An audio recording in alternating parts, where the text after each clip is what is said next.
Welcome back. Now, according to the new rental report released by Daft.ie this morning, rent has risen nationwide by an average of 9.8% in the last year. But although these rents continue to rise, are the figures showing any signs of a slowdown? Joining us to discuss the reality of soaring rental prices is economist Ronan Lyons. Good morning to you, Ronan, the author of the report. Guys. Bring us some good news. And it's just out today, isn't it? That's right, it's out this morning, yeah. OK, so the big takeaways from it, let's talk about. We're still on the increase. That's right. But there's a little bit of slowdown, which is good. That's right. So rents are still going up, just not as fast as they were. OK. And in a sector that's got lots of bad news, we'll take all the good news we can get. Absolutely. So rents, for context, in 2017, rents rose by about 11%.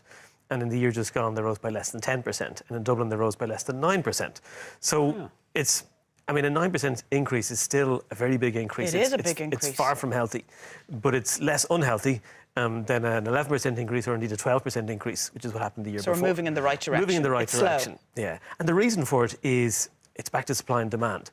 It's more availability on the rental market. There are more homes on the rental market. Say, if you take January 1st, 2019, there were 11% more homes on the market than the same date in 2018.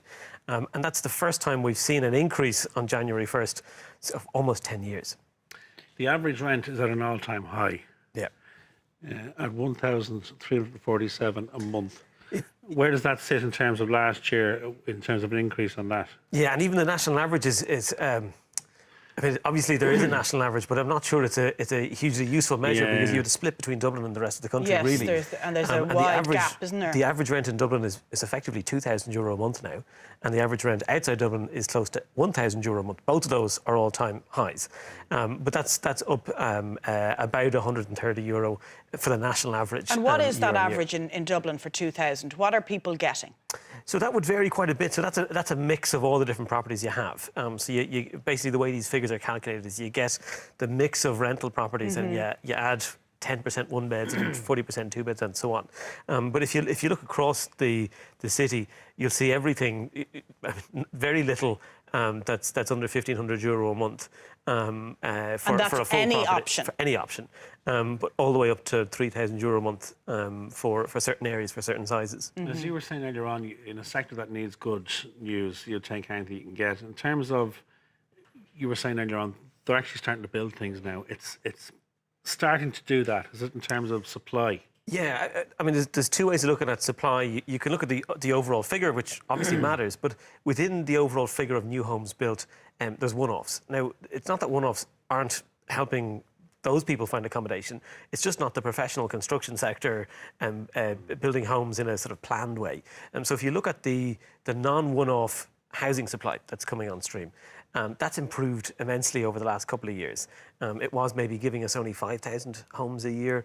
Now it's up to about 12 or 13,000 homes a year. The thing is, it needs to be above 30 or 35,000 homes a year. So it needs to be more than double that. More than double in terms of the professional construction sector, non-one-offs. It needs to be more than double what it is currently. And the increase needs to be concentrated in rental homes and smaller homes. And there was this focus, we were talking about it before, Ronan, with you, about incentives to get people to move out of the city and into more rural regions, I suppose. Have we made progress in that area in terms of dispersing the population a little bit? So Ireland's challenge is actually... often we think of it as Dublin is too big. But actually, Dublin is not too big in terms of population. Dublin is spread out a huge amount. So it's too big geographically rather than as a city in terms of population. Now, what we actually need to do is allow all the towns and cities to grow. But to do that, you need to concentrate the population again. One of the things we can do with the census figures, we can look at where people live and where people work. Where people work in Ireland is as urbanised as our European partners. Roughly 85% of jobs are in the cities, and that's similar to other countries. But when you look at where we live, only about 65% of homes are in the cities, which is below what we see in other countries, which is about 80 or 85%. So we actually have a big sprawl gap there between where we live and where we work. So the commute is longer. The commute is longer. And I think politicians would love to just get some of those jobs from Dublin and Cork and just move them to the rest of the country. But unfortunately, it doesn't work that way. We look at what's happening in other countries. The jobs are concentrating in the bigger cities. So we need to allow the bigger cities to grow because then they have bigger hinterlands. Not necessarily from a sprawl point of view, but if you have if you have a city like Galway, it has towns in its hinterland that are not necessarily commuting towns. We need to allow those 5 or 6 biggest cities to grow quite a bit. How do we do that? In fairness, the government has moved in that direction after perhaps 100 years of fighting it and thinking of Ireland as a rural country. The Ireland 2040 plan does, for the first time, recognise the importance of cities for population growth. So basically, the key thing there is land use. If you look at any of our biggest cities, look around at big patches of land in central areas. You've got train stations and bus depots and ports. You've got golf clubs. You've got national broadcasters, whoever it might be, taking large chunks of land. Why are they there? They're there because when those facilities were set up, it was the edge of the city. The land was cheap. And now they're in the middle of the city, and it's not a good use of land. And there's an obvious policy that you'd bring in. They have it in other countries. It's called a land value tax. That you tax something if it's valuable, including land. Now, unfortunately, here you'd have to take on landowners. And there's best of luck with that. Exactly. Politically. Where are the cheapest rents, Ronan? And the cheapest rents remain in the northwest, so in Longford, Leitrim and Roscommon in particular, and also Donegal and Sligo have some of the cheapest rents.